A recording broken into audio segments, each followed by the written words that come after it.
Cricket Nation Cast Caribbean Premier League special. Yes, it's been live cricket on the daily. We are 5 days in, we're 10 games down, and there is no less than 9 Kiwis involved in the tournament. Yeah, it's been fantastic. We've also got 2 coaches over there, so we could pretty much almost form our own team. And one of those coaches, Brendon McCullum, is actually going to be joining the Cricket Nation Cast shortly. But firstly, we're going to open up with a couple of our absolute Black Caps favourites. It's the 2 spin twins from the Northern Knights, Sodhi and Mitch Santner.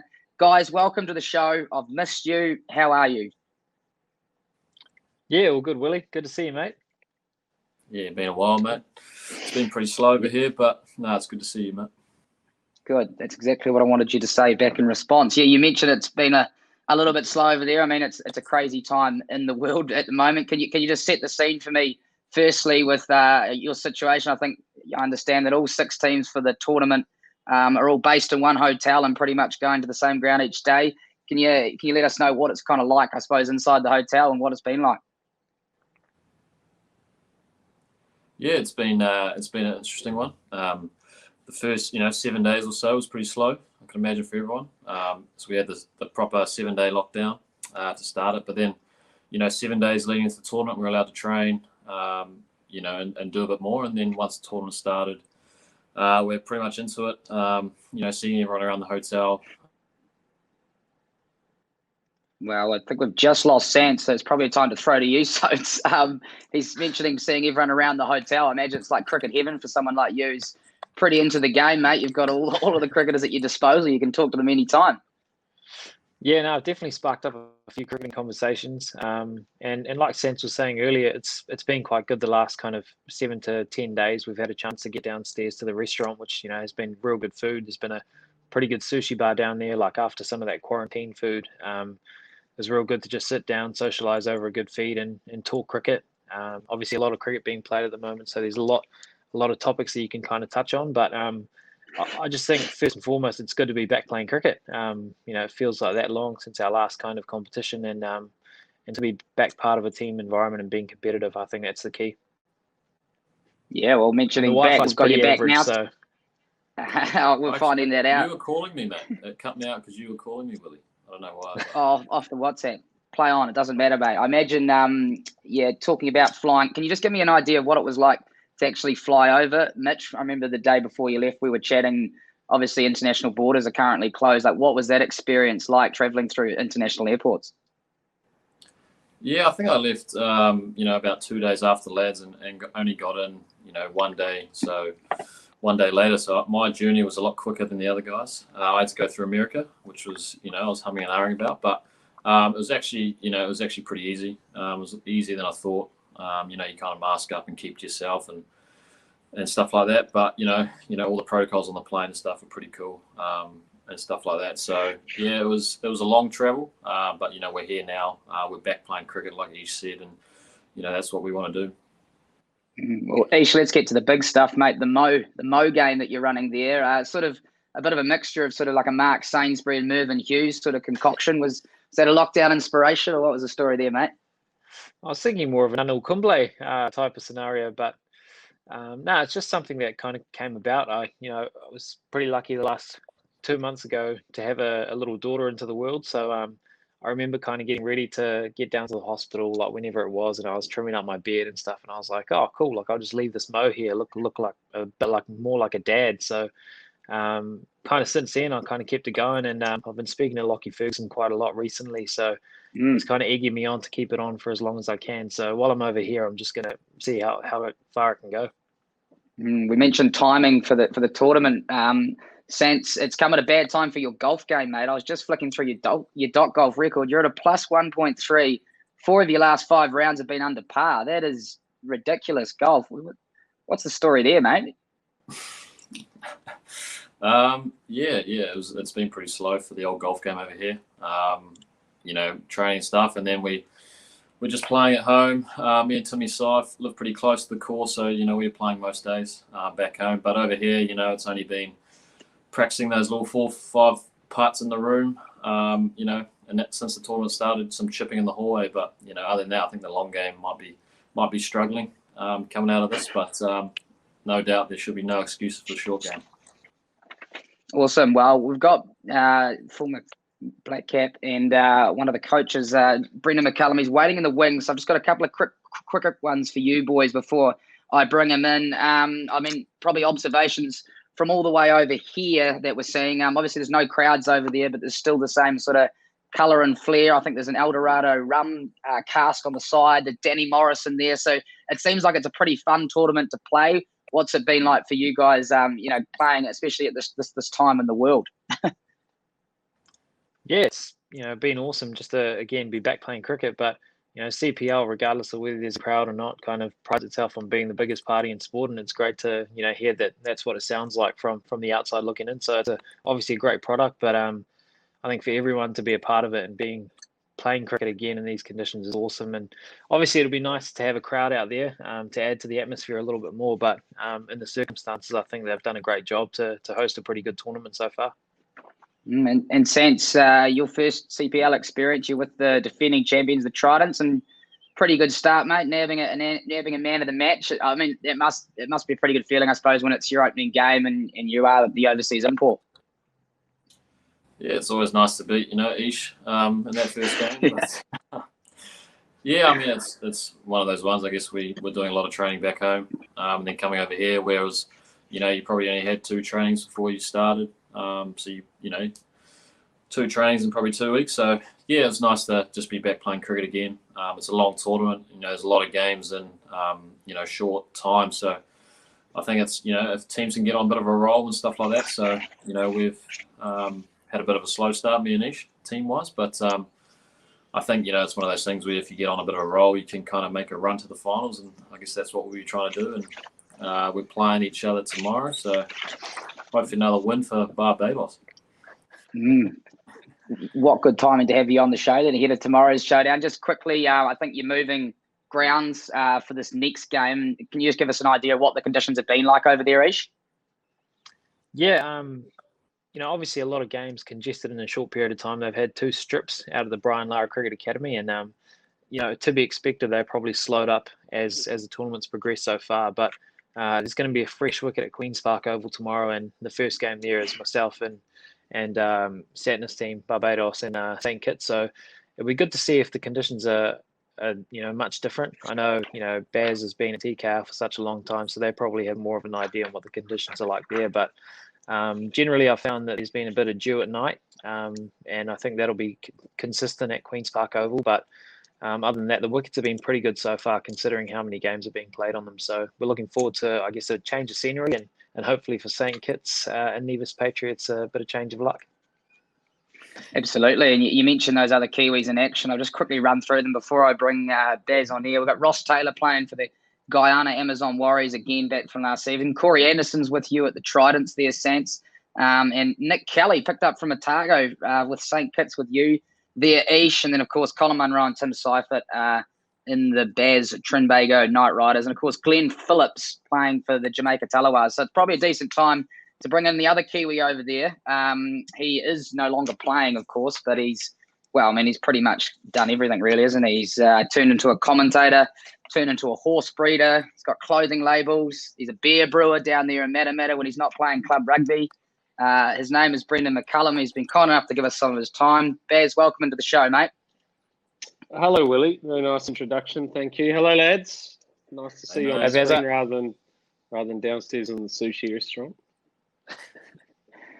It sounds like it's a fantastic experience with all the players and the coaches in one place. Baz, what's it like for you? I suppose the 2 guys sitting next to us here and on this call probably debut when you were captaining, or at least a senior player. What's it like for you now to be on the other side coaching against them?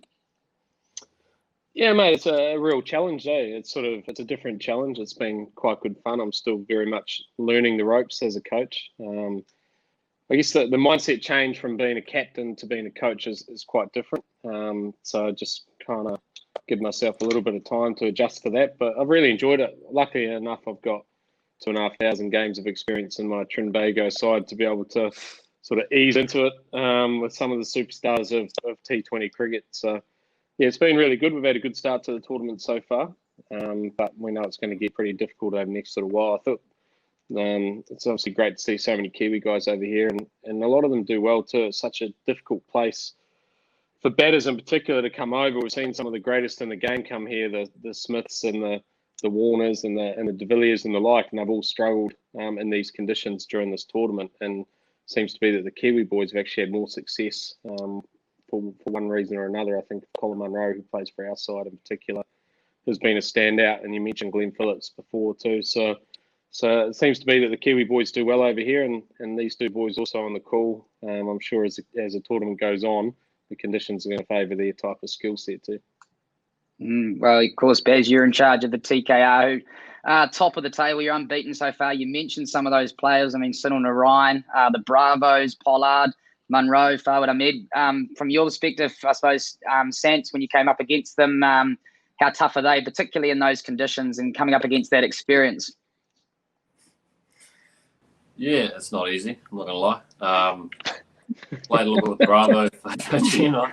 But yeah, you look at that lineup, it's very destructive. I think Monroe averages probably 93 in the CPL, so something like that. So him and Narayan and stuff at the top, they've got such a dangerous team, and they've shown already, 3 from 3. So no wonder Baz is pretty chipper at the moment. But yeah, well,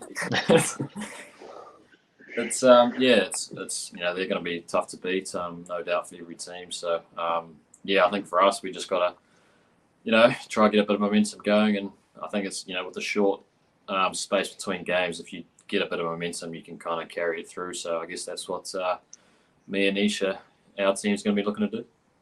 Willy, just quickly, we're a little bit like the Trimbago Knight Riders are a little bit like the Northern Knights of the New Zealand competition, just stacked, just flooded with quality talent. Yeah, hopefully we're able to win a little bit more regularly in terms of the main title than what the Knights are. It must be a great setup, though. That must be an unbelievable setup. Then. Yeah. You refer to that. Can you tell us about the setup, Baz? I mean, yeah, in your support staff. I mean, have you got a lot of different people? What do you even have to do, mate? Are you more of a manager like in the English Premier League? Yeah, I don't do a lot, Willy, to be fair. Just sort of sit back and just allow the boys to just flourish in their own time, just make sure you have a couple of one-on-one conversations and pretty much don't get in the way. That's kind of the key for this side is, still keep them in check with some of the discipline stuff around timings, etc., and on task. But look, this season, these guys are really, really hungry for success too. We lost our title last year after winning the 2 previous seasons, and that hurt these guys a lot. They're very proud people, and they're obviously disappointed to not have won the title last year. They've come back this year. They're all looking incredibly fit.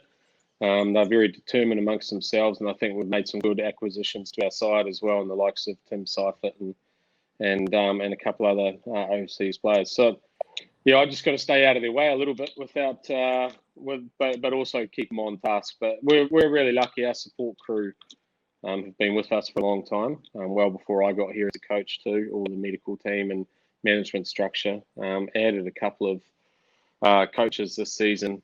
I've got 3 assistant coaches or / bowling coaches. We've got Nikita Miller, who played for Jamaica for a long time in West Indies. Got Kevon Cooper, who has been very good around the T20 circuit around the world. And I've got a local coach, Imran Jan. And between those 3 guys, they sort of tick off most of the skill set. And I kind of sit up in the dressing room on my walkie-talkie and sort of don't do a whole lot, to be honest. But you've done well to stay out of the camera view so far, Baz. I've been looking for you. I had to check with someone that you're actually over there coaching. Just wanted to talk a little bit about that man management that you mentioned there, and obviously it's potentially even more amplified this tournament, given the fact that everyone's hotel bound. You're going to training, you're going to the game, but there's not much else because, of course, of the lockdown. So how big a part do you think that'll play in actually, especially in a long tournament with everyone pretty much cooped up? Yeah, I think this tournament for us is a little bit different as well, Willy, because our guys, like all of our local guys, are actually from Trinidad, and they've played together a lot domestically, and they know each other growing up. And there's a couple of different generations when you sort of look through the Bravos and the Pollards and the Narayans, and then we've got some youngsters who are coming through, and they've kind of learnt their trade from those older guys. So it's very much, they refer to it as a TKR family, and it really is, because they are with each other all day, every day, outside of this tournament anyway. So it's a lot different for us probably to what it is for some of the other teams. So from our point of view, you almost allow them to manage themselves. They kind of self-police within, as any family sort of does. They kind of self-police, and my job, I guess, is to just ensure that they remain on task throughout, because we know that whilst we've got a very good side, one little slip up in a tournament like this from a tactical or motivational point of view, and there's other very good sides as well. So are those guys at the hotel as well, or are they allowed to come from their own homes?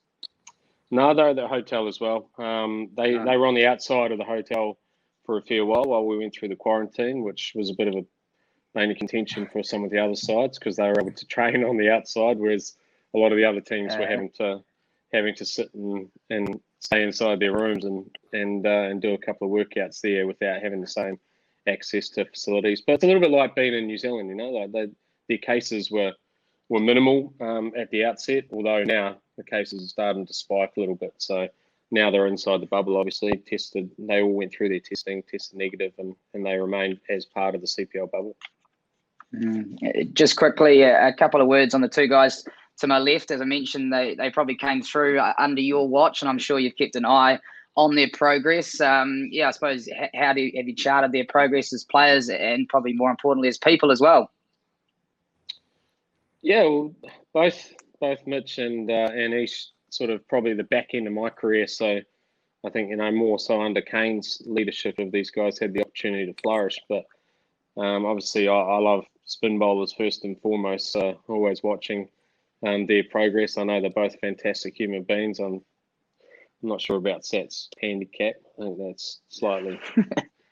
So you've got to play outside one course, Sat. Like you can't just rock off +1 point something and play on the same course every time.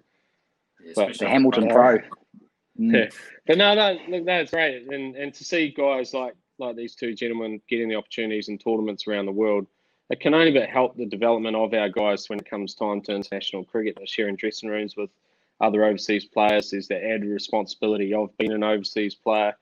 And your experiences just they accelerate so quick when you're playing tournaments such as this. And New Zealand cricket can only but benefit from having not just these two lads, but all the other guys involved in this tournament too. But I think both these guys we'll see later on in the tournament, they'll really come into their own because of the conditions. And I think in terms of their own careers, I feel a bit strange talking to them because they're sitting right here as well. But I think their best days are in front of them as well, which is really exciting because they've got a lot of experiences under their belt already, and they've got a lot of bankable experiences at international level. But I still believe both of them, their best days are in front of them.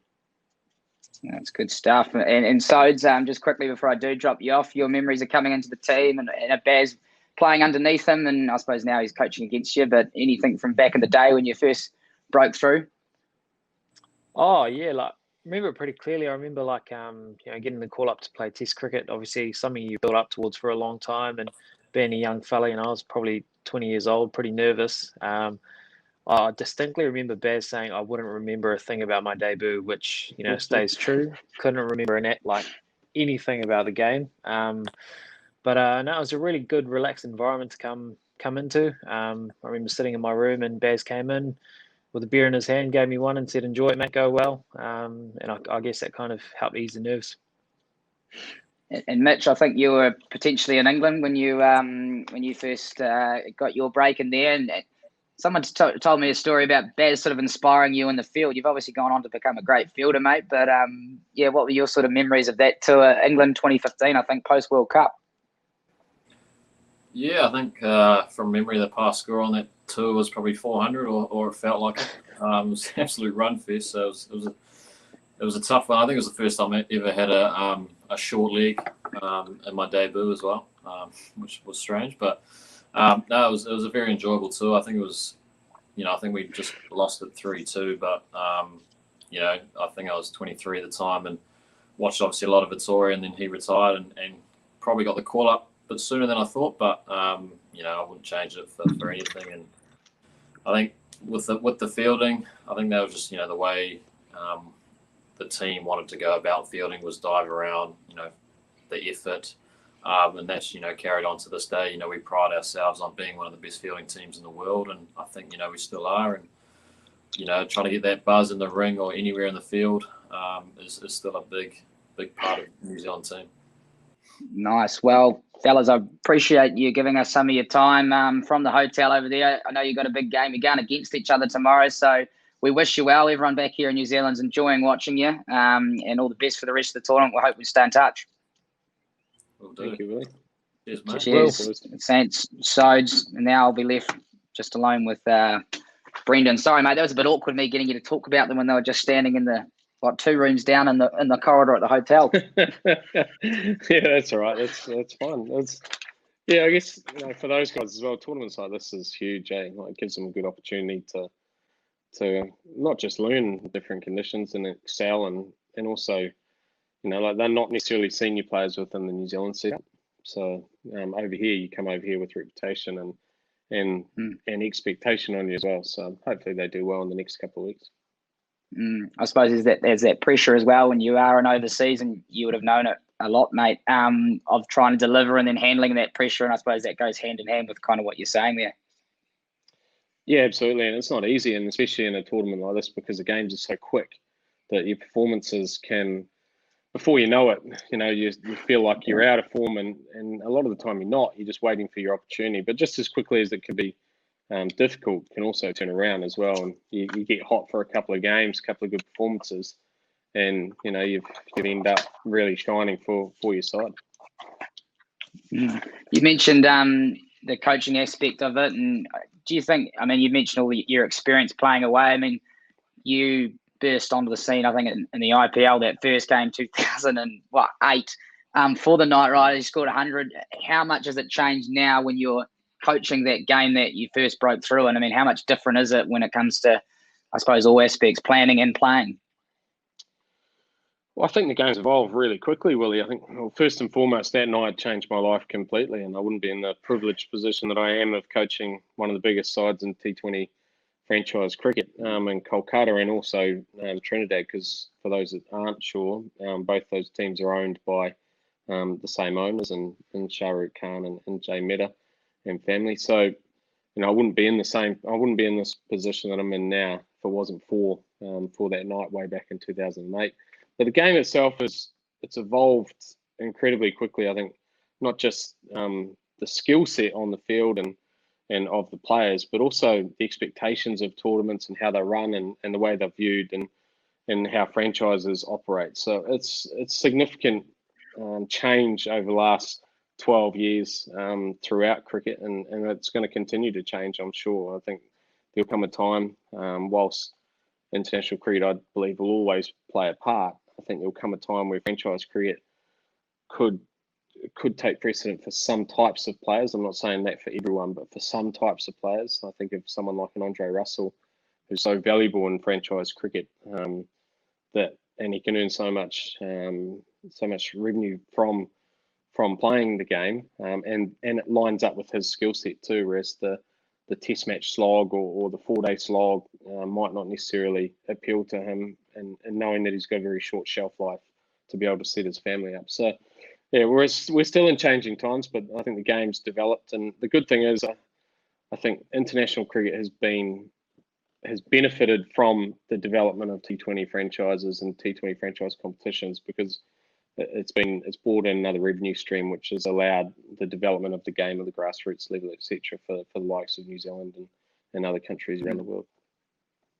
Oh, it's been fantastic, isn't it? The exposure and you talk to anyone who's new to the game, and T20 is their kind of gateway into it. It's interesting you mentioned that you do see a time where potentially the pinnacle for players might actually not be Test cricket. I know you've spoken about Test cricket being the pinnacle, but I suppose you're sort of saying that you see a time now where players are actually very happy and content to have their pinnacle being a great franchise player in T20 leagues.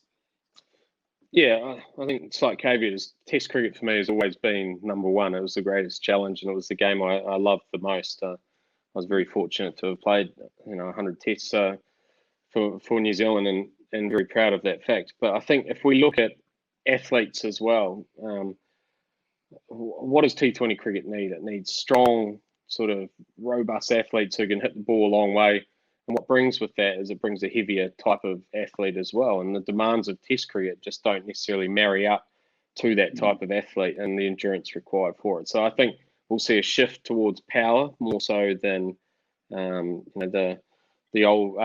what Test cricket is, which is a little bit more durable type of athlete. You mentioned skill sets there. I just wanted to quickly pick your brain on how much they'd speak about matchups a lot in T20 cricket, which I'm assuming is meaning when this guy's bowling, we wouldn't mind having this batsman in. That there's also match impact stats, which I was reading was kind of the context of performances within match. So trying to read a bit more into stats.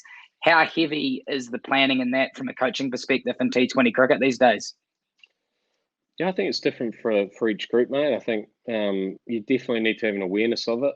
There's certain matchups which are just undeniable, and you need to ensure that you bring those into play. But I think there's not just matchups. It's not just about a left arm spinner bowling to a left-handed batter, for instance. So you've got to look at how you can actually maximise that opportunity of that matchup, and sometimes just a good old-fashioned get yourself in and be able to take the game deep can work. And then on other occasions, you actually need to, in high-scoring games in particular, you need to be able to make sure that your matchups are spot on so that you can really sort of compete with that higher strike rate. But I think it also depends on your side and the conditions. In a flat wicket, high-scoring game, then I think you need matchups because you're asking them to play at such a high or travel at such a high speed that there's going to be risk involved. So you want that risk to be slightly towards you. On a terrible wicket, which some of these over here can be very challenging places to bat,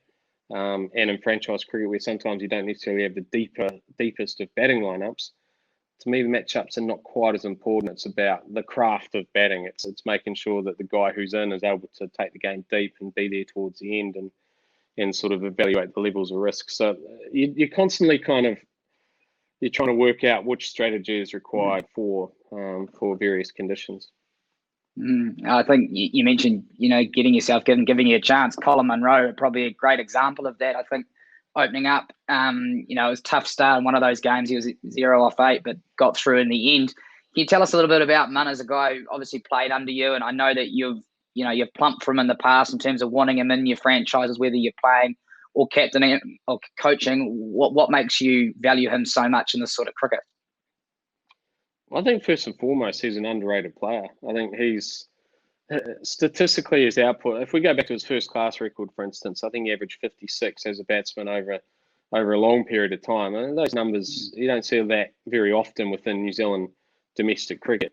So he can play the long game. So he's got craft and he's got longevity in the purest form of the game. He was limited in his test opportunity, obviously. But then you look at his T20 impact, and he scored 3 T20 hundreds, international T20 hundreds in a year. No one else has come close to that. And that doesn't happen by chance. That happens because you're a gun player who thinks about how you're going to adapt to your game and how you're going to get the best output. And so not only is he a dynamic player, but he's also a consistent player. And he is head and shoulders above anyone else that's come to these shores and played on these types of wickets, which I consider as some of the hardest in the world to bat on. And he's found a method which has brought about consistency. And one thing he does here when he plays for TKR and he plays in these difficult conditions is he looks to try and hit the ball on the top of the bounce, and he likes to still, whilst being aggressive, he hits the ball on the ground. His mindset is more geared around boundaries than it is sixes. I think sometimes on a flat wicket back home, his mindset quickly sort of goes towards sixes rather than boundaries. And I think that's why he respects the conditions over here. He leaves his ego at the door, and he's been able to have a tremendous impact on this tournament. And I don't, a little bit like Santner and Ish in terms of their best years are in front of them. Even Munner's at the age of 33, I think, he's worked something out with his batting in the last couple of years, and the next few years for him could be really, really exciting. He seems comfortable being able to take on that role of the lead batter and trying to get the team through.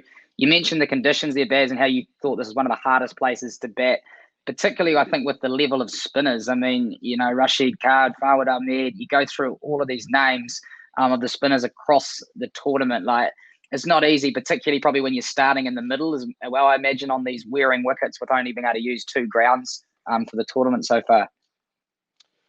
Yeah, look, these wickets have been very, very difficult. I think those guys won't admit it because, as a player, you never want to admit that things are tough out there. You think you've got it under control, but I can tell you as a coach that what these guys are confronted with is very, very tough conditions. And let's keep in mind that they came straight out of a period at home where they had no cricket. Then they come over here, they're locked up in a room for 7 days where they got 3 meals delivered to their door. There was no training facilities whatsoever available during that time because of COVID. And then they've had trainings planned which have been rained out. So a lot of them have come into this tournament with zero cricket under their belt, and we're still in the rainy season, so rain's prevalent throughout this tournament. And a lot of the time you turn up at the ground, you might have 8-9 minutes to warm up, and then you're going to be asked to go out there and play in these conditions where the wickets are obviously a little bit underprepared because of the conditions also. So it's a very, very difficult thing to do, and especially when you come from a setup where you're used to being able to tick off your preparation as being perfect, and that's why those who have success over here have a real mental strength, which is to be applauded. And I've seen already some guys within this tournament they've just got it, they've worked it out, they've come up with a method in their own head, and they've been able to overcome all those difficulties and still get out there and perform. And some of those have been the Kiwi guys. I think Tim Seiferd's wicket keeping over here has been nothing short of impressive. He's keeping to Sunil Narayan, Fawad Ahmed, and Kerry Peer, 3 gun spinners on very, very difficult surfaces. And I remember he was considered not as strong. That was considered to be not his strongest suit of his game. It's wicket keeping. I can tell you he's been one of the standout wicket keepers in tough conditions, and that's got to bode well for his opportunities in the years to come. Yeah, well, your team's been outstanding. You're undefeated, but I suppose you'd be the first one to sort of understand from tournaments is the flow of tournaments, and everyone talks about momentum as well. How do you sort of, I suppose, gauge that when you do start so well like this to try and keep the momentum going and ensure that you hit the playoffs when it really counts, playing your best cricket? Yeah, well, I guess for us, our biggest challenge is going to be ourselves, I think. I mean, we've got 2,500 games of experience in our side. We've got probably arguably 3 of the greatest T20 cricketers that have graced the planet, and Narayan, Bravo, and Corin Pollard, who are all running the cutter for us as leaders within the side as well. We've got some amazing talent in and around that, as well as overseas players. So in terms of the best horse in the race, I do believe we have the best horse in the race. But it also doesn't guarantee anything in these tournaments. And I guess that's the job as a coach. It's not always a popular stance to take, but to continue to challenge these guys and to continue to ensure that they remain on task and that their eyes are firmly on the prize at the end. And I don't know whether you sort of watched the Michael Jordan documentary, The Last Dance, and that, but one of the things I thought was brilliant, and we've sort of tried to use it as a bit of a theme throughout this side because we've been very successful as TKR franchise, and some of the Chicago Bulls stuff, albeit a completely different sport and on a different level altogether. There's some resemblances through that, and one of the things that Michael Jordan would say was that first comes the hard work and then comes the champagne, and from our point of view, it's just a matter of maintaining that we're going to work as hard as, if not harder than every other team, and we want it as much as every other team, because last year when we lost our title, it hurt these guys a lot, and they're very proud people, and they're champions through and through, so they want to get themselves back up there. So that's the sort of difficult balance. You can upset a few people at times with reminding them that there's no days off, but they seem to be hungry to succeed this season. Oh, that's epic. Inspired by The Last Dance, the Michael Jordan, Phil Jackson. That's fantastic series. Baz, just on you. So from here, you're going to go over to the IPL. So it's going to be a big stint away from home for you. So how are you sort of, I suppose, preparing to deal with that? I imagine you did it as a player quite a bit, but this is, as a coach, and it's a long time to be away, especially from your family, your 3 kids. Yeah, mate, it is really difficult. That's one of the things, I guess, as a player, you come in at 20 and you sort of leave at 35. If you've had an amazing, long career, and during those years you start off as a single kid and you end up married with 3 kids and a completely different life to how you started. And you do that because you understand what you're trying to achieve as a player, and you know the sacrifices that come with that, and that is time away from your family. And New Zealand cricket were always great with us, that they encouraged to bring your family along and enjoy the experience of that you're going through in your own career, and be a part of that New Zealand cricket journey, I guess. And I guess when I finished playing for New Zealand and when I finished playing franchise cricket as well, you got to spend a bit more time at home, and now obviously I'm heading in a different path with coaching and commentary, and being in the media, etc. And that brings about its own challenges. But I think this year we've had COVID, and the world's a different place to what it once was, and I was at home for a long period of time, which was fantastic. But it just means that for the next few months, I've got to be away, and I've got to try and win some titles as a coach, and then we'll recalibrate when we get home, and probably just adjust our schedule a little bit too, Willy, and just make sure that we've still got plenty of family time available, because whilst working is great, still you've still got some real obligations as a father and as a husband as well. So yeah, but I'm very lucky, very supportive family, and they know what we're out there to try and achieve. So we'll get through the next few months and sink our teeth into it. We're all in on it, and hopefully we can get the result at the end. Yeah, that's pretty cool to hear. And I imagine that this has helped a lot as well in terms of video calling. It's probably changed a bit from when I suppose you were younger and you'd probably dial up the payphone to ring Stu and Mum back home. Mate, I remember those calling cards I used to buy to try and ring through, and then I remember the internet when we were in the 2007 World Cup, and there was that old dial-up internet. Times have changed, that's for sure. They sure have changed, and I try to remind some of the youngsters that occasionally, but Mark O'Donnell's over here at the moment. He's been reminding me of what it was like 30 years ago coaching. So there's always someone with a bigger boat, right? So it's yeah, he's been great to catch up with as well, and learn a few things off while we're over here. We got some, it's really cool actually. Even though it's been an interesting time for everyone over here, to have so many Kiwis and Australians who I'm very familiar with, obviously through my time playing for Brisbane Heat, to be able to spend a lot of time with those guys now that we're out of our rooms and we're allowed to sort of roam around the hotel, it's been really cool, and it's been good to get to know some of those younger guys who, the likes of Mitch and Ish, who I didn't spend a lot of time with because I was finishing my career, and they've obviously now been deep into there. So it's been good to get to know some of those guys too.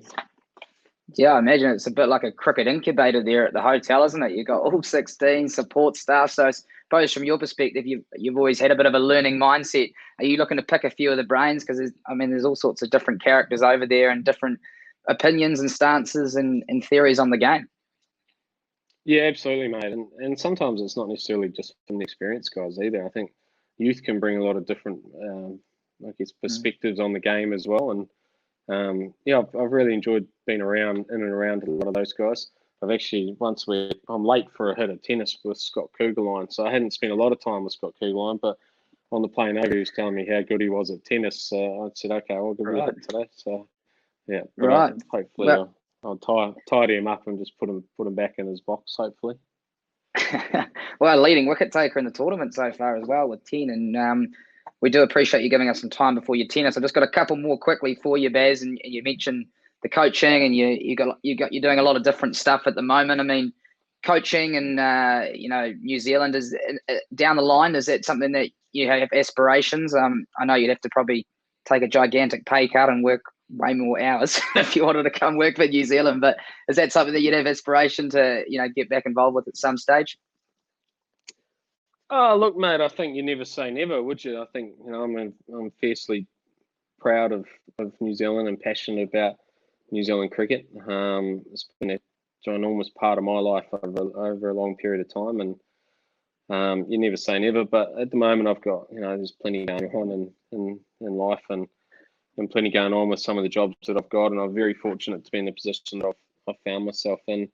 With coaching both Kolkata and Trinbago, and doing some of the media stuff that I've been lucky enough to do around the world from a commentating and punditry point of view. So, look, we'll see what happens. I think at the moment they're in a really good space. They seem to be going well. I do see a future where there may be split roles amongst coaches, etc., at international level, just because of the expectations on each coach and the time away, etc. So, I mean, if that was to arise, who knows? But it doesn't necessarily have to be New Zealand as well. I think obviously I'm passionate about New Zealand, and that would be the ultimate challenge. But there's other gigs out there which could challenge you in various ways as well, albeit not with the same patriotism as what New Zealand brings. But for now, I'm really content, mate. I'm happy with what I'm doing, and I'm enjoying it, and also like to be able to help some of those guys away from the setup too. I think that you can have some good impact, sort of just supporting them and giving them a different perspective away from the grind of the team environment. Well, the great thing about a coaching career and a commentating career, mate, is they can last a bit longer than a playing career, can't they? You don't have to keep, it's not a short time span like it is when you're playing. So there's plenty of time. I might be hopeless at it as well, so that decision might be made for you. Yeah. There's always that opportunity, but so far so good with the coaching, mate. It's been really cool to talk to you, and we're glad you're enjoying it, and it's awesome to see all you Kiwis over there and mixing and matching, and we wish you all the best for the rest of the tournament, and hope we can stay in touch. Thanks, Willy. Much appreciated, mate. Take care. We'll see you soon. Good luck in that tennis match. Scott Kugelheim, Cheers, mate. McCullum, centre court.